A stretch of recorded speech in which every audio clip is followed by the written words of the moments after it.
Hello and welcome to our final video presentation for Advertising 375. I'm Max Call and the rest of our group consists of Michaela Murphy, Sebastian Brown, Drew Cummins, and Andrea Stranges, who you'll hear from shortly. The focus of our research is on consumer behavior and attitudes regarding ride-sharing services, primarily Uber and Lyft. Throughout this project, we conducted both qualitative and quantitative research in the form of personal in-depth interviews and a Qualtrics survey. We hope you enjoy as we go through our final report and break down our research and findings. Hello, my name is Drew Cummins, and I'm going to go over our literature review, FP2, for ride-sharing services, specifically Uber and Lyft. Please bear with me if I sound a little rough, but I do currently have bronchitis, so just bear with me. Before the COVID-19 pandemic occurred, the database Gale1 file stated that people are leaving the bus and train networks not only because Uber and Lyft are cheap, but because the transit service they're providing is not that great. People are noticing that they could order an Uber and Lyft and have it pick them up wherever they were and whenever they wanted, unlike having to wait at certain times and specific locations for buses and trains. In busy rural cities, ride-sharing services were seeing an increase in their success. For example, in some parts of San Francisco, at certain times of day, Uber and Lyft's count for 1 in 4 vehicles on the road, taken from Gale1 file. It is safe to say that when consumers get the chance to save more money, they will. Consumer behaviors towards Uber and Lyft is also influenced by the overall cost of the ride itself. In a study conducted by Walston S., How is Uber Changing Taxis, found that the rates for ride sharing are generally lower than regular taxis in most major cities in the United States, even excluding the taxi driver's tip. To further supplement, in a table provided in the study, it was found that every major city in the United States, except New York and Philadelphia, showed an Uber fare cheaper than a taxi.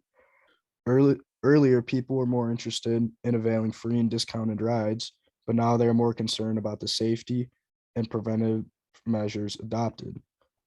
Consumers now would like to be more at ease by seeing how their health is in the right hands with certain precautions being used when they are using these services. The uncertainty and discomfort that the pandemic has brought to consumers has caused people to have their guards up toward their health more than ever before. Ride-sharing services can carry many germs from people getting in and out of them each day, which is why consumers are so hesitant to get into one after the pandemic. Next, we have our method. The recruitment methodology is to create a survey with qualifying participants and at least have 15 in-depth interviews in order to gain a better understanding of consumer motivations towards these companies. We also seek to gain insight into consumer segments, consumer attitudes, and sources of persuasions associated with ride-sharing services.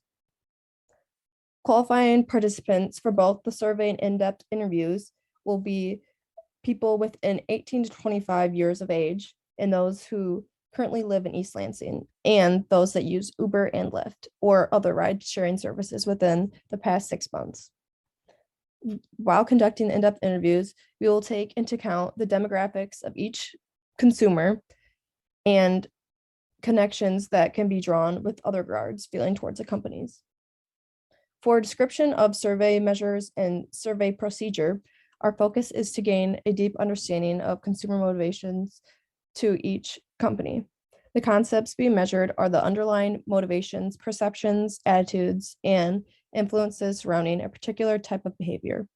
This is going to be measured by the response we will receive from each consumer and every answer they may state. The procedure can happen by an email a consumer may receive after they use either Uber or Lyft. And it will have the list of questions, or it will have the list of questions listed on a website for our consumers to communicate or report, so we can take this data into account and go further on with that. In-depth interview protocol. Our group will conduct 3 interviews per person for a total of 15 interviews. We will contact our participants through the phone in order to plan a day and time that works best for both of us. The in-depth interview will then be conducted wherever we both agree on that is close in range. After conducting our in-depth interviews and creating a Qualtrics survey centered around the idea of consumer behavior and attitudes regarding ride-sharing services such as Uber and Lyft, we discovered some interesting results that allowed us to compare and contrast collected data, and were able to produce generalizations drawn from the survey respondents and their respective answers. So the consumers that are using the ride-sharing services are between the ages of 18 and 24 and are both male and female.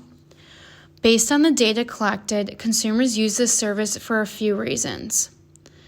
When they are under the influence of alcohol, which in the survey had a mean of 8.9 out of 10. I would say that after doing many interviews with different people, alcohol is a major component that influences people to use these kinds of services.